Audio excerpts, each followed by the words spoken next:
He who has God wants for nothing. With these striking words, Saint Teresa of Ávila distilled a lifetime of spiritual experience into a single, powerful truth. When the soul is rooted in God, the heart finds a peace that nothing on earth can rival. In today's video, we're going to explore the depth behind this timeless message, the extraordinary woman who spoke it, and how this teaching can transform the way we navigate our modern world. So take a deep breath, settle into a quiet moment, and let's journey together into the wisdom of one of the greatest mystics of all time. To understand the full meaning of this quote, we must first understand the life of Saint Teresa of Ávila. Born in Spain in 1515, Teresa lived during a time of religious upheaval, political tension, and profound social challenges. Yet in the midst of all this, she became a beacon of clarity, courage, and deep spiritual insight. Known not only as a saint, but as a reformer, a writer, and a mystic, she dedicated her life to prayer and the renewal of the Carmelite order. Her writings, filled with vivid metaphors, emotional depth, and piercing spiritual wisdom, have guided seekers for centuries. But Teresa's journey wasn't simple. Throughout her life, she'd faced illness, misunderstandings, criticism, and interior struggles that tested her faith. And yet, through all of it, she discovered a truth so profound that it anchored her entire spiritual life. If you have God, you truly lack nothing essential. Everything else is secondary, temporary, or fragile. God alone, she wrote, is enough. Let's break down this idea to understand its full significance. When Teresa says that he who has God wants for nothing, she's not dismissing human needs or pretending that suffering doesn't exist. She knew pain intimately.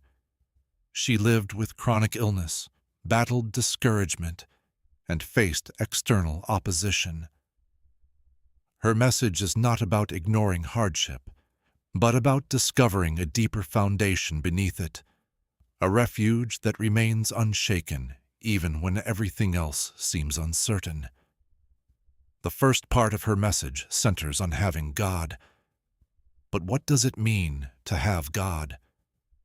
For Teresa, this wasn't about possession. It was about relationship. To have God means to live consciously in His presence, to trust Him, to open one's heart to Him, to let Him be the light that guides each step. It means allowing God to be the center, rather than the margins of our lives. Teresa believed that the greatest tragedy of the human heart is not suffering. It is forgetting the one who walks with us through suffering. When a person grounds their life in God, Teresa says, something remarkable happens. The heart becomes free. Free from fear, free from endless desire, free from the need to control every outcome. This doesn't mean that challenges vanish, but rather that they lose the power to define us. Teresa often compared the soul to a castle with many rooms. God dwells in the innermost chamber, and the journey of prayer is simply the journey of moving closer and closer to that room, until the soul lives in union with the one who is love itself. The second part of her message, wants for nothing, reveals a profound spiritual truth.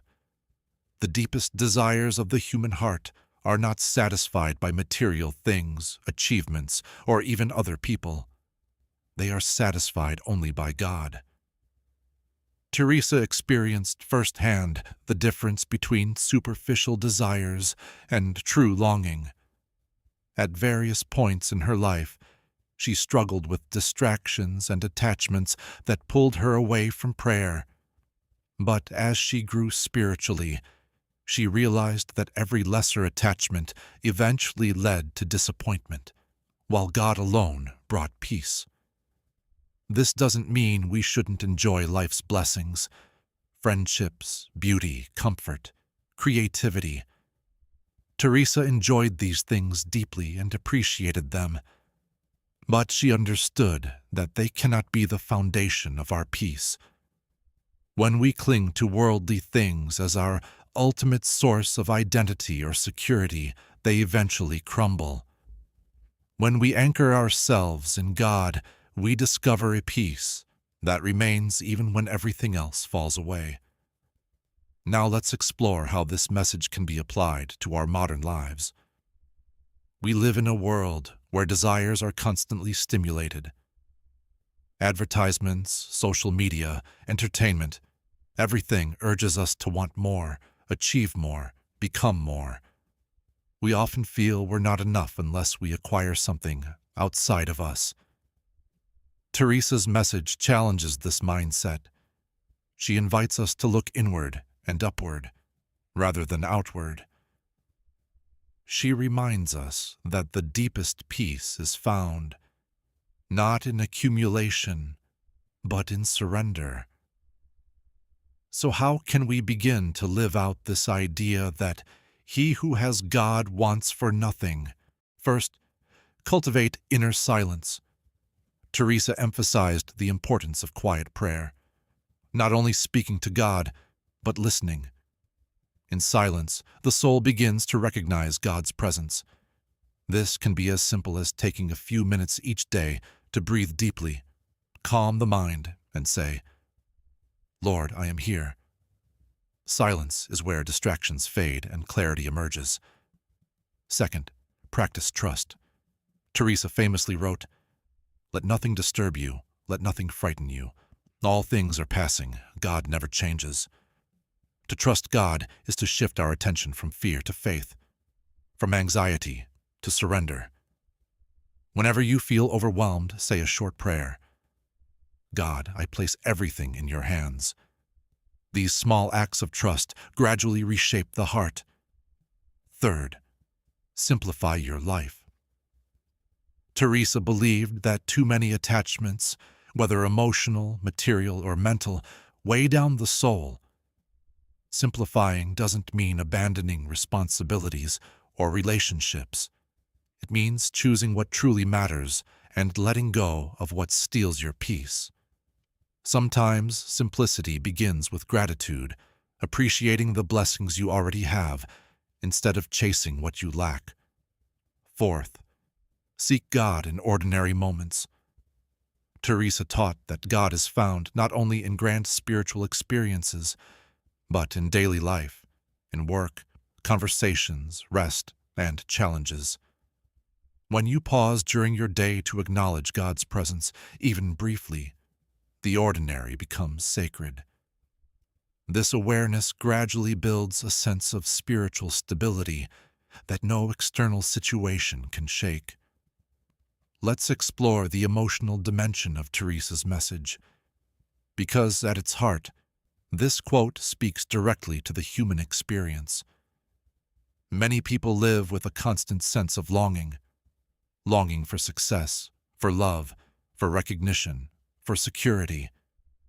This longing can be exhausting, especially when it never seems fulfilled. Teresa experienced this restlessness before her deeper conversion. She searched for peace in friendships, distractions, and comforts, yet found herself unsatisfied. Only when she rooted her heart fully in God did she discover the completeness she had been seeking. Her message invites us to ask a difficult but essential question. What am I seeking that I believe will finally make me whole? Is it approval, wealth, control, a relationship? Teresa reminds us that these things, while valuable in their own place, cannot satisfy the soul's deepest hunger. Only God can do that. But this isn't a message of deprivation. It's a message of abundance. Teresa is not saying that having God means having nothing else. She is saying that having God means you already possess what matters most, and everything else becomes a gift, not a requirement for happiness. Now imagine how this truth plays out during moments of crisis. When someone loses their job, or faces illness, or feels alone, Teresa's words offer a powerful anchor. God remains. When plans fall apart or dreams shatter, Teresa's message whispers to the heart, peace is still possible.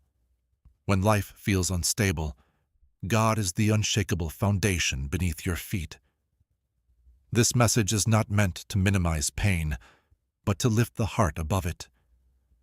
Teresa herself suffered greatly, yet she radiated strength because her heart was anchored in God. Her teachings encourage us to shift our focus from what we lack to what we already possess in God's love. As we move toward the end of this reflection, take a moment to breathe deeply and let Teresa's words echo within you. He who has God wants for nothing. Let these words settle into your soul like a gentle truth. Imagine the freedom of a life not driven by fear or constant desire. Imagine the peace of knowing that no matter what you face, God is with you, sustaining you, guiding you, and filling your heart with a love that nothing else can replace. Thank you for joining me in this reflection. If this message inspired you or brought peace to your heart, don't forget to like the video, share it with someone who needs encouragement, and subscribe for more uplifting content. Until next time, may God's presence be your strength, your peace, and your greatest treasure.